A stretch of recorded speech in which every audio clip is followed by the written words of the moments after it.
Law number 32. Play to people's fantasies. The truth is often avoided because it is ugly and unpleasant. Never appeal to truth and reality unless you are prepared for the anger that comes from disenchantment. Life is so harsh and distressing that people who can manufacture romance or conjure up fantasy are like oases in the desert. Everyone flocks to them. There is great power in tapping into the fantasies of the masses. Such is the power of the fantasies that take root in us, especially in times of scarcity and decline. People rarely believe that their problems arise from their own misdeeds and stupidity. Someone or something out there is to blame. The other, the world, the gods, and so salvation comes from the outside as well. To gain power, you must be a source of pleasure for those around you. And pleasure comes from playing to people's fantasies. Never promise a gradual improvement through hard work. Rather, promise the moon, the great and sudden transformation. 1570 Venice lost the valuable island Cyprus to the Turks.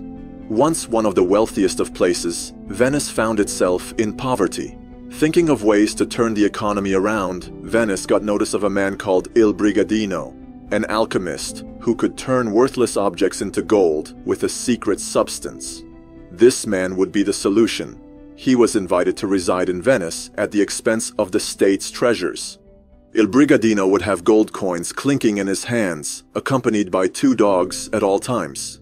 His palace, the state provided, would have golden plates, golden watches, buttons, and whatnot. Everyone was pleased to see this magical man in their neighborhood. They would buy coal and books on alchemy, learning how to do it themselves.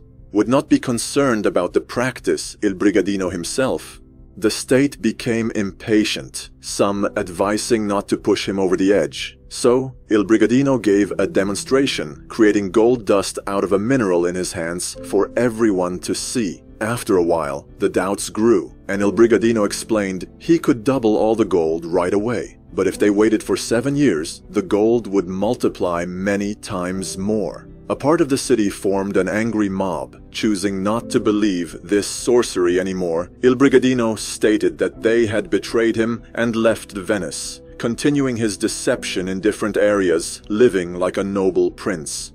What the people had not noticed, of course, was the little tube of glass he had hidden in his sleeve that poured the gold dust. His image, his actions, his bold appearance, the fact that he was wanted by other states had set Il Brigadino's reputation as a true alchemist in stone. People wanted to believe so badly, they threw away all rational thoughts and, like little children believing in the tooth fairy, preferred not to see the truth behind this charlatan-like figure.